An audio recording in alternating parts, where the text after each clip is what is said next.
Hello and welcome to the Eating Disorder Therapist podcast. This is a podcast to help you find peace with food and overcome disordered eating. And I'm Harriet Frew, aka the Eating Disorder Therapist, and I'm so excited to share with you all kinds of stories, tips, information and guest interviews to help you on your journey in finding peace with food. So thank you so much for listening today. Now today I'm speaking to Janice Niersted Keegan from Maryland, USA. Janice is a sign language interpreter, mum of two and eating disorder recovery warrior. Janice started her first diet and compulsively exercising when only 11 years old. At 14 years old, her eating was still very restrictive, and this developed into bulimia from 15 to 21 years. In the episode, Janice is going to talk about her recovery journey from bulimia, talking us through the combination of individual and group therapy that she experienced, then on to how she developed a healthy relationship with movement, including outdoor adventure and triathlons, with a focus much more on what her body could do rather than aesthetics. Today, Janice has been recovered now for many years, and in her job as a sign language interpreter, her favourite type of interpretation is 12 steps addiction recovery and mental health. She also loves listening to podcasts, learning and reading about eating disorders, and personal growth and development generally. I'm really looking forward to speaking to Janice today to hear all about her healing journey and the exciting work she is doing. Let's get to the conversation. Hi, Janice. Thank you so much for coming on the Eating Disorder Therapist podcast. Hello, Harriet. I'm so happy to be here. Thank you.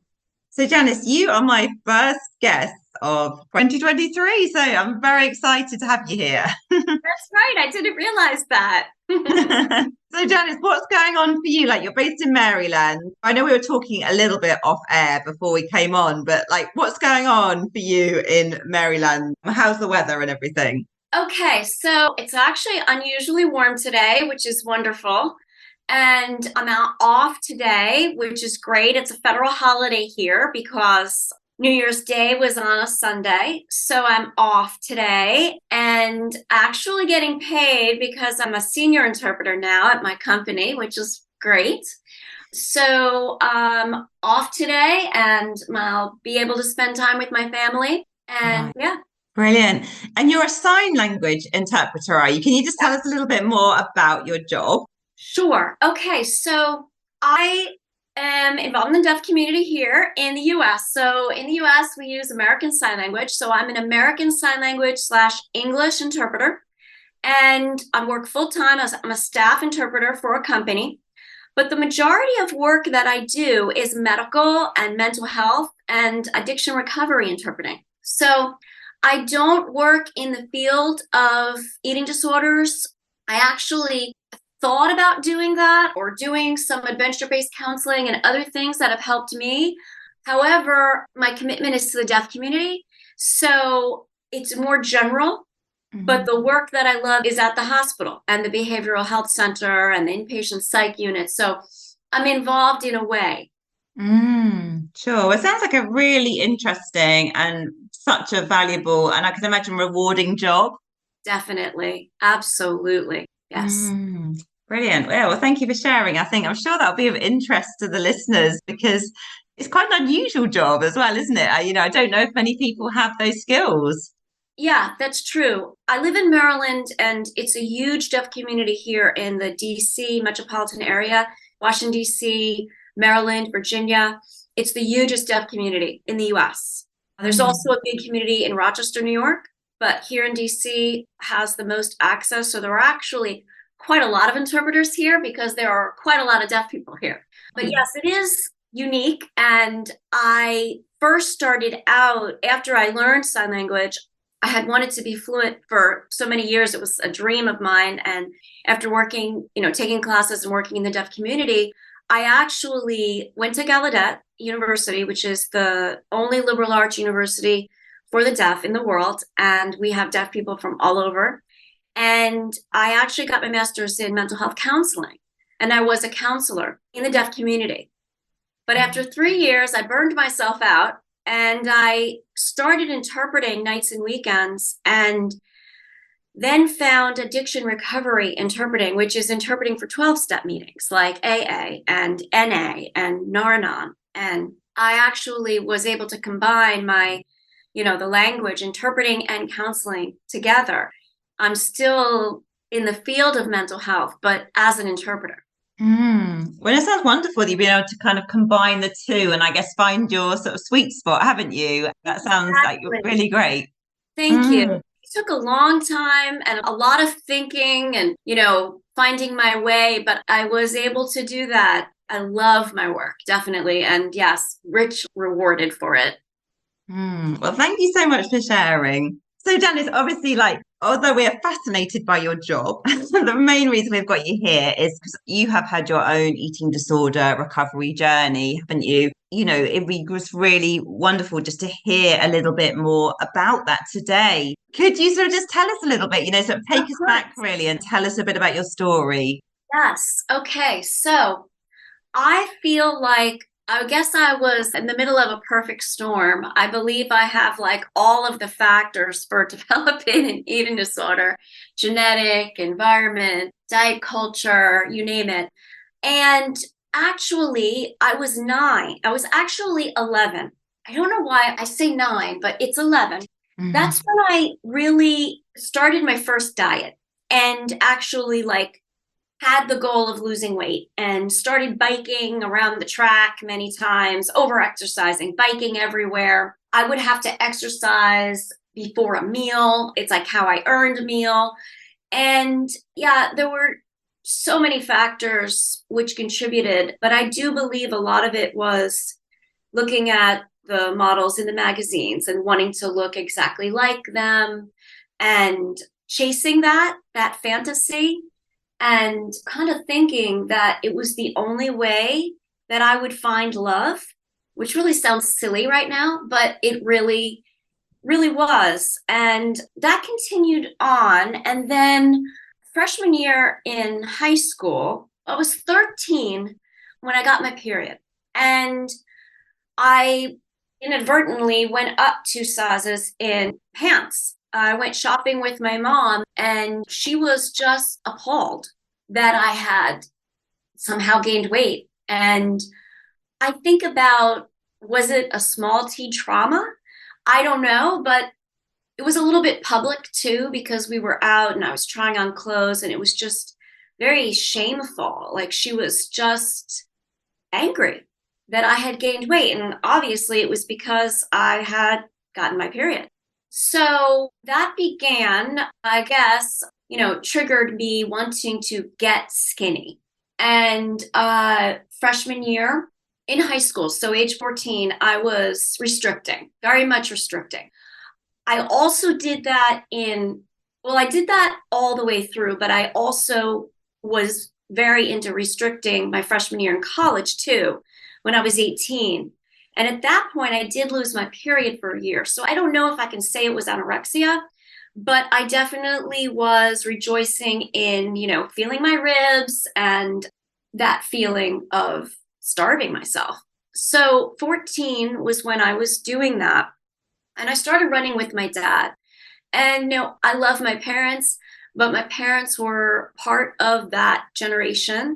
And I don't know what it was, but they did not want me to get fat. And I got that message in many different ways. The interesting thing is that it was also there for my sister, but my sister has a different personality. I'm more of a people pleaser. I really wanted their approval. My sister said, I don't care. I want to eat. And I ended up with the eating disorder. So my dad and I started running. Love my dad, but running with my dad was not a good thing. So I was starving myself. And what happened was when I was 15, we'd gone to a family party and there were all these appetizers and the dinner wasn't coming out and it wasn't coming out and I was starving. So I ended up eating potato chips and onion dip, my absolute favorite thing, of course, and I couldn't stop because I was so hungry. And I ate so much of it that I became, it was utter panic. And I was terrified that I would just be immediately fat. And that was the first time that I purged. So I at first thought, oh, I'm never going to do that again. And then I thought I kind of had found the secret key to being able to eat what I wanted and be skinny. So it ended up that I couldn't stop. I was able to eat like very healthy, for weeks, even a month or so at a time. But then I was so depriving myself of all the foods that I wanted to eat that I considered, fattening. And I would just eat them all and throw them up. I ended up having bulimia from 15 to 21 or so, probably 22. So that's mainly what I had. Yeah. I'm really struck as well. It sounds that you're quite young, weren't you? Like you say, 11 years old when you first thought that you needed to lose weight and you felt that real dissatisfaction with your body. So I'm really struck by that. It's very young, isn't it? You're still a child at that age. I know, it's sad. Yeah. My mom and I had watched this movie called Before and After. And that was when all of that before and after stuff started, where, people would show their bodies and then show them after. And I wanted that adulation. I wanted that, like, people's approval of my body. I believe that was when that whole thinking kind of started, and wanting to, of course, look like Olivia Newton-John. And I could never look like her, but I certainly tried to, and hurt Mm. myself a lot in the process. Yeah, and it's sure, and it's so interesting, isn't it? How you said like you recognize there's a difference with you and your sister, and how there was something about you, perhaps that you were wanting to kind of please, and it sounds like perhaps a lot of pressure from your parents. I guess they're not kind of realizing, are they? They're just kind of brought up in this diet culture world and just passing on these messages unconsciously, really. But it's so Right. interesting, isn't it? How for you, perhaps that was a different experience, and then your sister sort of interpreted that feedback very differently, or is that right? Oh, yes, yes. Our personalities are pretty much opposite. She didn't buy into it. It just bounced off her. I was more malleable and I internalized all of it. We grew up with a lot of, my dad, my mom would comment on other people's bodies, and it's a voice that's still in my head. I have to be mindful of it and change the thoughts in my head, because yeah, they were always commenting on other people's bodies. And yeah, I found out really quickly that I shouldn't look like that, and that I'd better take whatever actions I needed not to. I believe, yes, that my father was, I think, trying to save me from the culture and how they treat women in larger bodies. And the thing is that I wasn't in a larger body, but I then sure believed that I was. So I think it was a more Mm. of a preventive thing. And my mom, she had her issues as well. I know that when she was young, her mother had made a comment about her body, and she stopped eating for like 3 months. So, she definitely carried a lot of, that pressure, I guess, on her. And then it was all in her. Yeah, like I guess it just shows the power, doesn't it? Not Yes. only of the culture, but then in families, how those messages become so strongly internalized. They become our beliefs, don't they? And the way then that we feel, that we have to conform to be accepted. Yeah, it's so toxic, isn't it? But it's so incredibly powerful. And like you said, I think it's just really helpful to acknowledge that, you probably still have to fight some of those thoughts today, and to be very consciously aware to, Right. be thinking about things differently.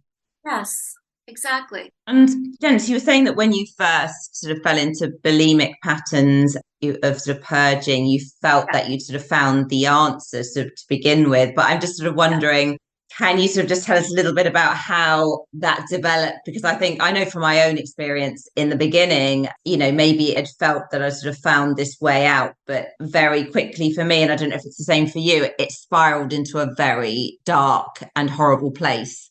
Yes. Oh, definitely. Same here.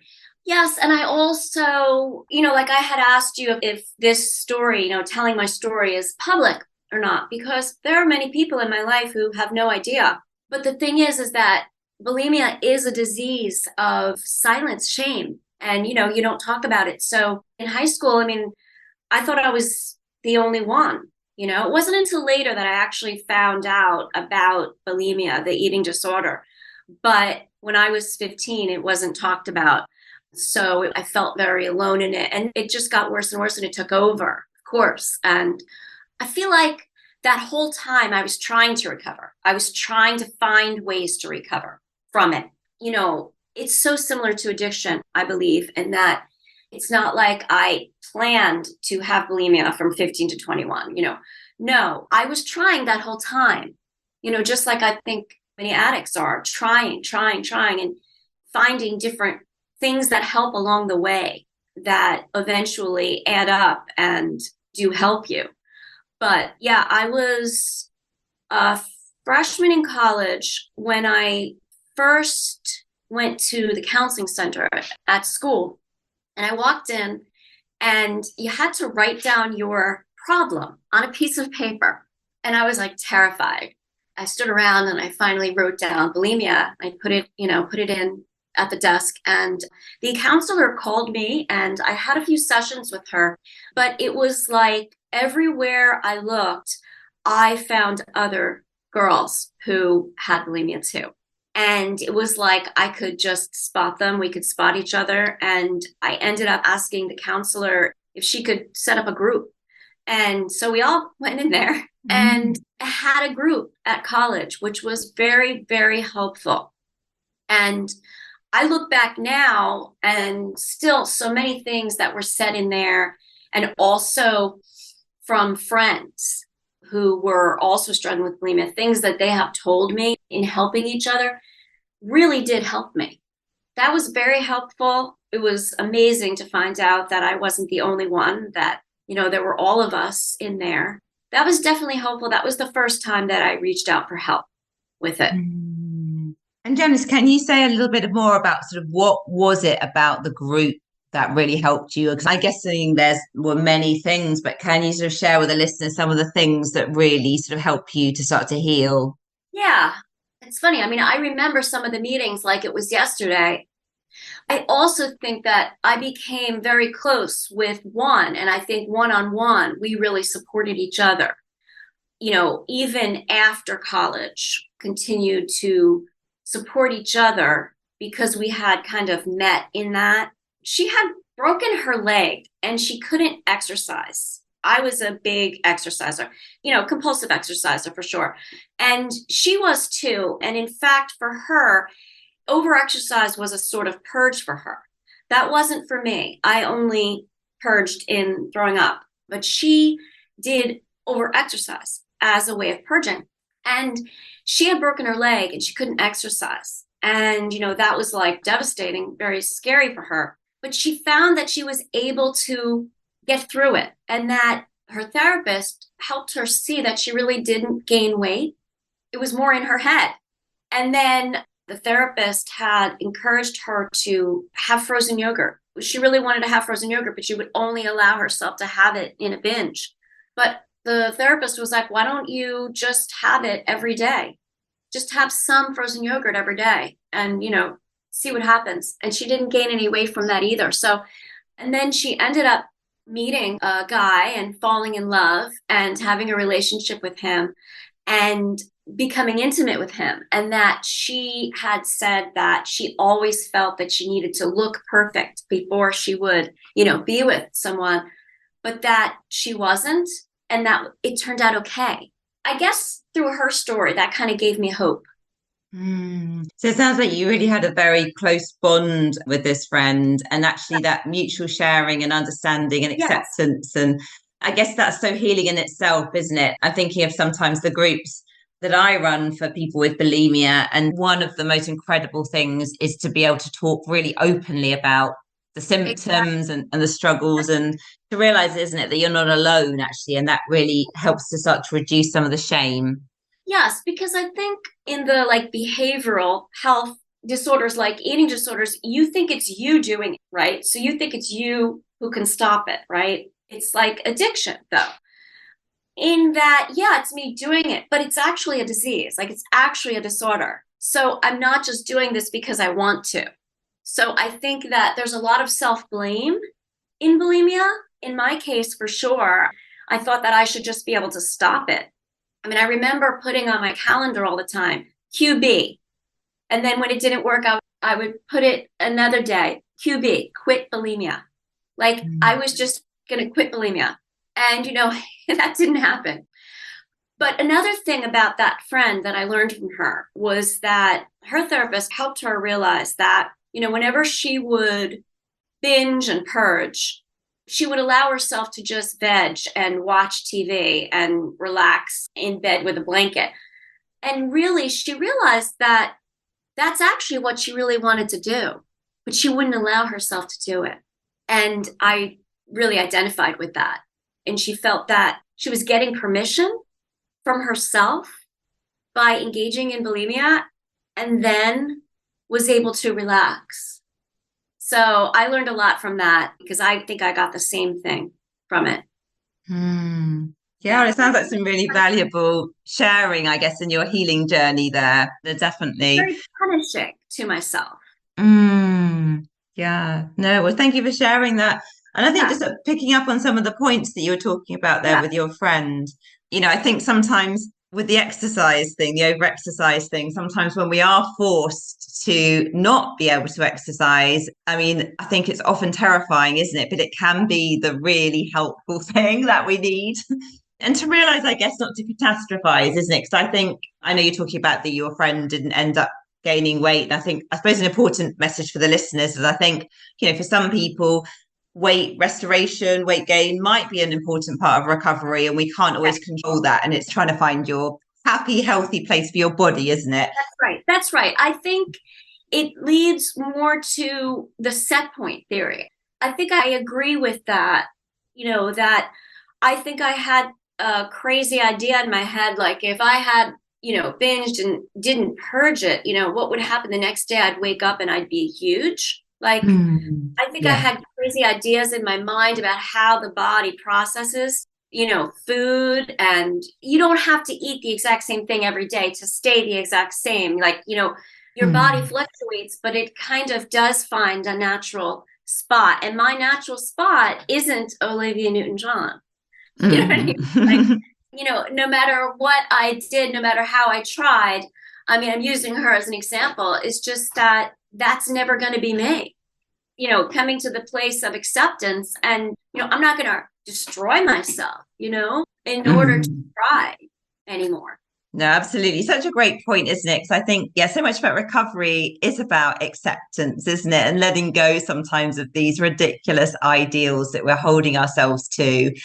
And I think what you're saying as well about your friend and getting in the relationship and realizing in a way that she didn't have to be perfect. And, we do put on hold these things, don't thinking we have to be perfect or to look a certain way before we're going to be acceptable. But actually, I guess, again, it shows the power of relationship, doesn't it? Not just a romantic relationship, but just being seen and heard and accepted by another, how incredibly healing that can be and helpful in the bulimia recovery process.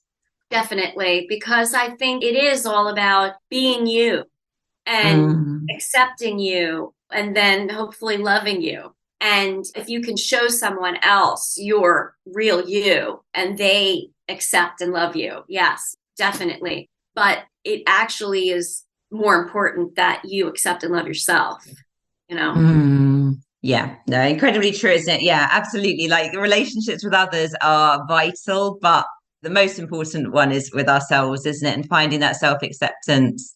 Right. And also, I think that connects with body dysmorphia.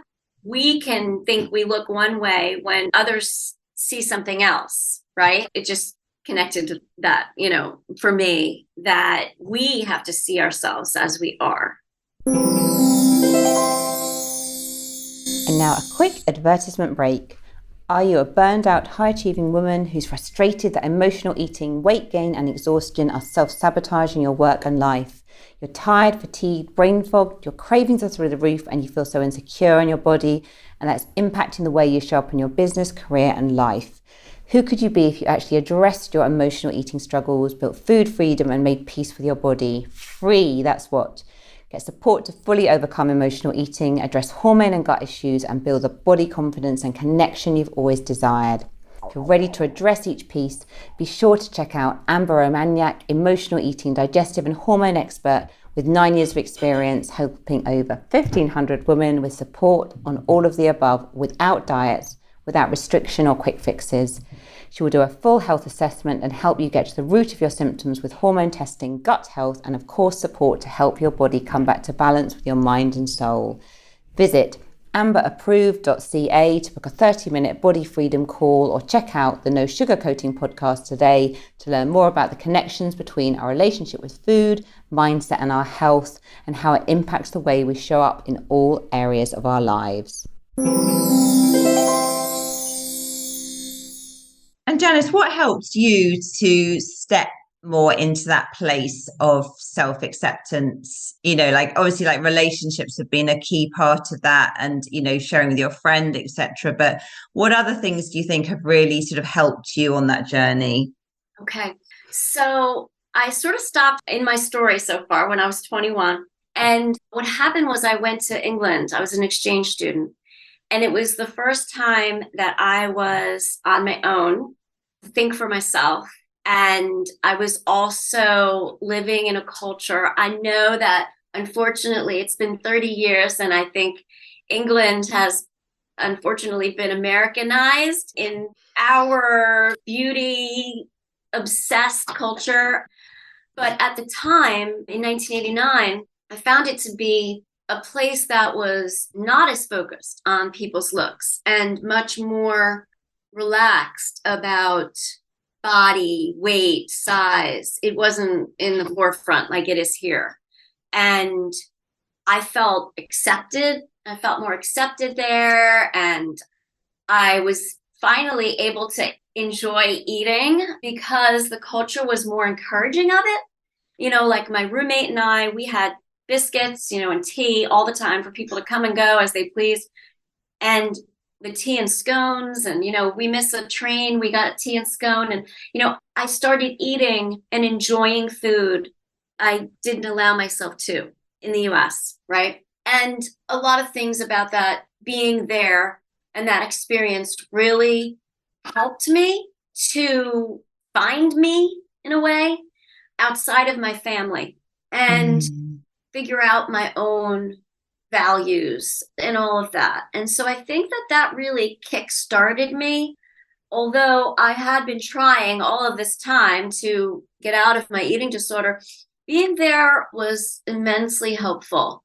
And then when I came back, I was really stopping purging. That's what I was doing. I was stopping purging, and I wasn't allowing myself to eat all the things that I wouldn't allow myself to eat except within a binge. I ended up, and I think it's similar to addiction. When you give up an addiction, you feel all the things that you didn't allow yourself to feel. I came back from England, had a major depression, and allowed myself to eat, and I stopped the purging. And, I probably had slips, along the way, but for the most part, I stopped the purging and I started eating candy bars and things that I never imagined allowing myself to eat. I did gain weight, and also my metabolism was really screwed up. So it took me several years to actually, I guess, get to my set point. So that helped me. Coming back, then I went to Gallaudet University, which helped me. And what helped me there was I was involved in an adventure-based counseling program. And it was about doing like physical challenges and then debriefing about them. And it was all about like physical challenges, but it wasn't at all based on what your body looked like. So I got involved in rock climbing and caving and hiking and exploring nature, and the debriefing, really helped me actually with my self-esteem, because my self-esteem was very low, and that really, really helped me. And then I loved the debriefing, and so my fellow students encouraged me to actually study counseling.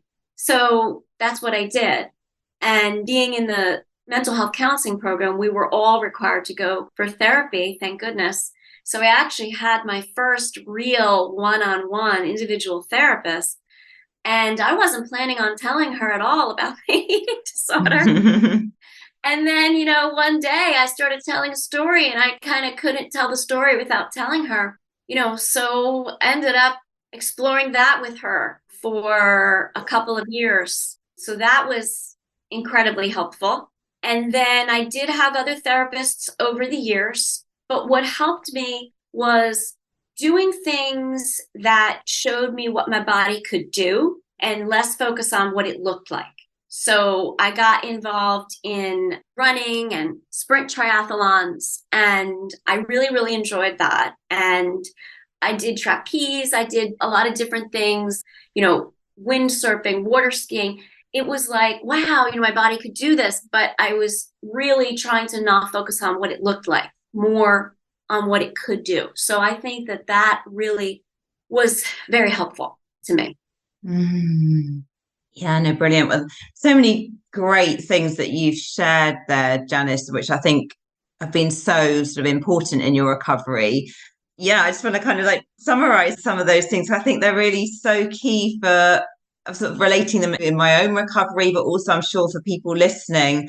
But I think the first thing when you were talking about moving to a different place, like you came to the UK, sometimes it can be a really helpful thing, can't it? Like, even if we have loving, supportive relationships at home, sometimes we need some distance to begin to get to know ourselves, to start to think about our own beliefs and values. Sometimes that kind of separation can be, an important part of the process, can't it? I was forced to, think for myself.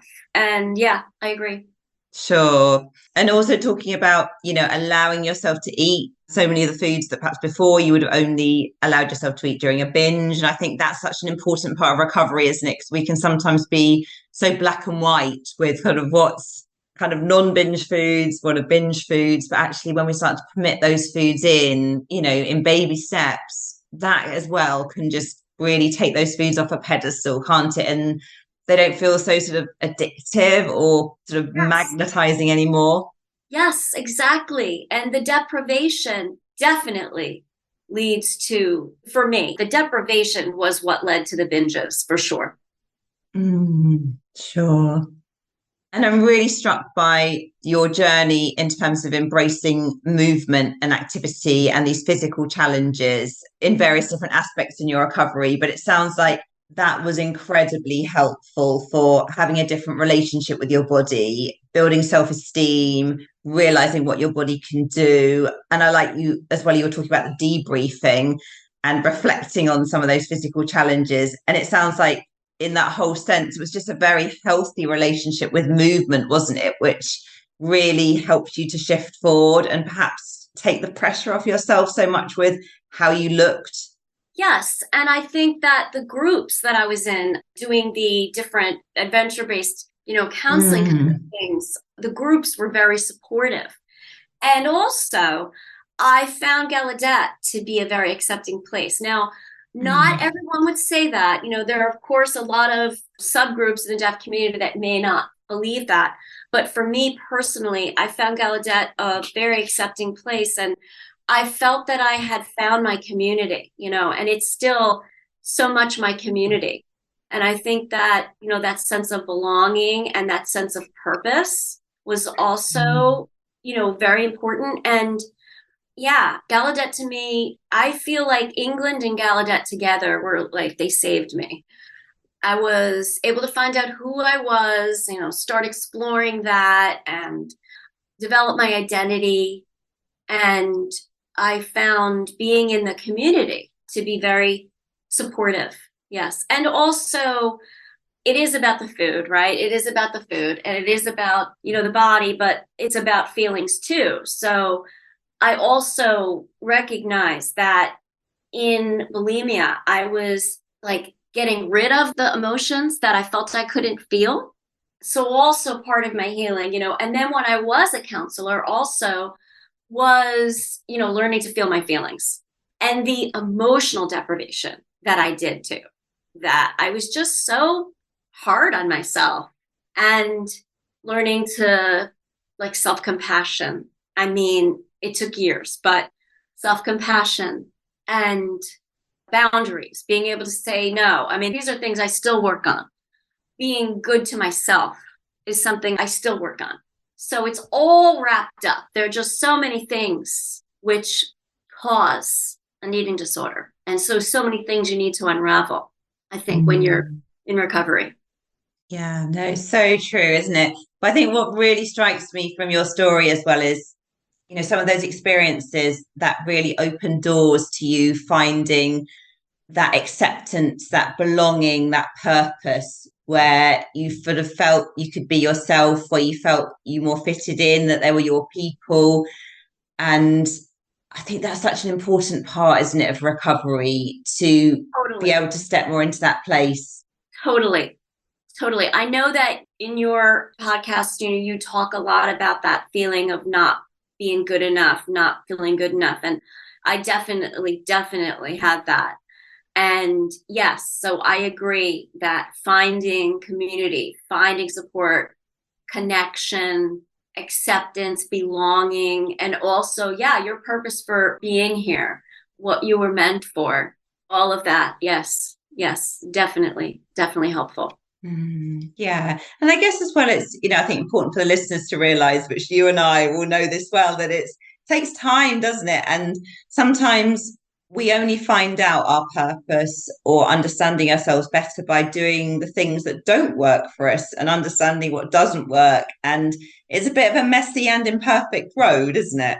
Yes, definitely. Oh my goodness, for sure. Like I said, I feel like I've tried so many things along the way, and then finally found some things that helped. And I think, it came from finally opening up and seeing what was inside and becoming vulnerable and in the groups that I was in. And also my mental health counseling program was almost like 2 years of group therapy, if you think about it, because our cohort, we were always there. And that was the first place that I was very open with my eating disorder recovery. It was the first time, too, I was able to share it with guys. Before that, it was only girlfriends, but I was able to share it with, my program and, found out that people were very supportive, and I was always so ashamed of it.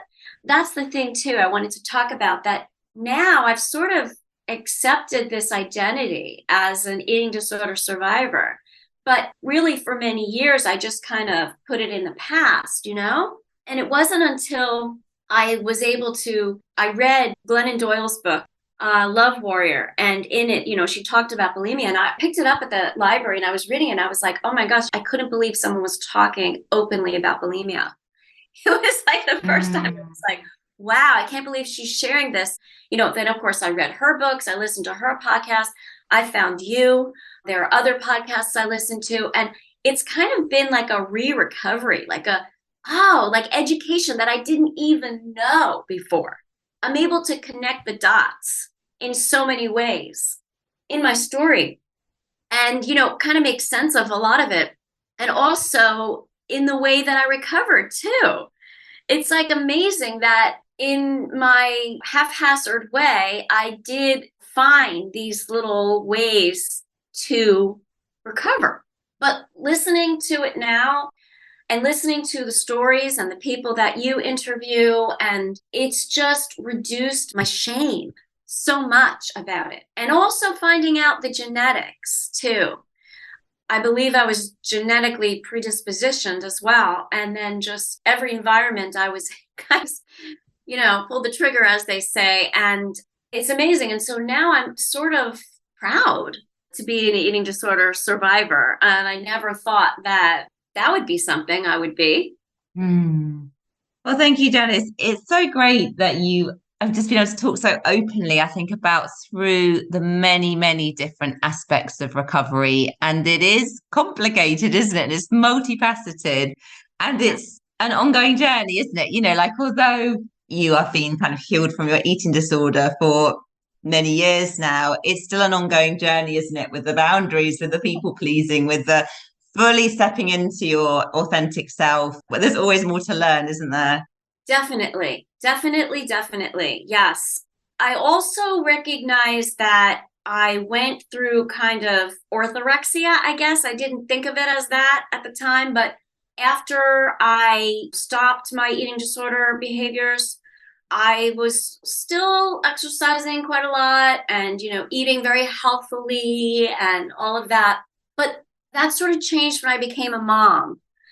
When I became a mom and just going through pregnancy and childbirth and breastfeeding and all of that, it was just a continuation of being amazed at what my body could do instead of what it looked like. And then when I was back in the throes of it, I never thought that I would be able to, have a quote unquote normal life, like with children and food in the house and all of that. And so it still amazes me that I'm able to have this. But yeah, exactly. I still have days where I'm not happy with my body, but I'm not going to destroy myself over it anymore. Yeah, well, thank you for sharing so openly. And I think when you mentioned about orthorexia, and I think it's not uncommon, is it, that part of the journey of eating disorder recovery sometimes can be a stepping stone to full healing, can be perhaps being in a slightly disordered eating place where we are still restrictive or we're overly preoccupied with the body, but maybe it's a step from where we were before. Yeah, I think so. I think it was a big stepping stone. Yeah. And it sounds like for you, though, as well, becoming a mom and, the reflections that you would have made on that journey. And I guess, being responsible and the relationship you want your little girls to have with their relationship with food and their bodies. Again, that can be a real shifting point, can't it? I think in us really seeing a bigger picture and really wanting to, change wholeheartedly. Right. Yes, I had two girls, and which at first I was like, oh no, how did I get this challenge, right? And I think that at first I was very, body positive, just like, oh, your body's so beautiful, your body's so beautiful. But I think I've learned a lot from you, Harriet, in the talking about the body neutrality. And I think I try to do that with them. And, that their bodies are the least interesting things about them, that kind of just less of a focus on it. And I learned a lot from them. They are much more confident than I ever was. Mm-hmm. They are not hung up on looks and, that kind of thing. So I learned a lot from them. So yeah, definitely. That's a huge help too. Yeah, no, brilliant. Well, Janice, I could really talk to you all day because I think there's so much interesting stuff to share, isn't there? And I think it's been so valuable just hearing all the different aspects, that have helped you on your recovery and healing journey. For anyone who's listening right now and who is feeling really stuck and in the depths of it all, what would you say to them, do you think? Like, what are the words you would have liked to have heard yourself back when you were in the sort of depths of the shame of the eating disorder? Well, I think that you're not alone.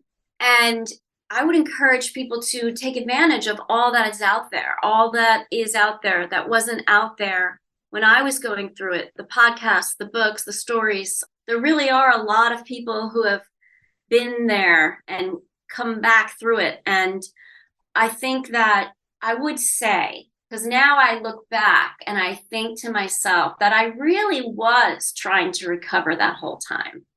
It wasn't failure, but everything I tried, it all added up to helping me.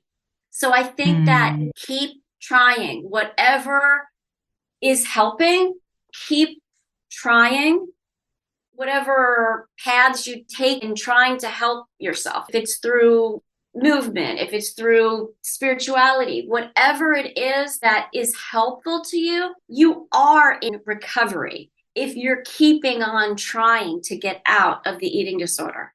And I think that it will take time, but what you learn over that time can add up to recovery. Yeah, no, great supportive words of wisdom. Thank you, Janice. I'm completely with you with everything you've just shared there.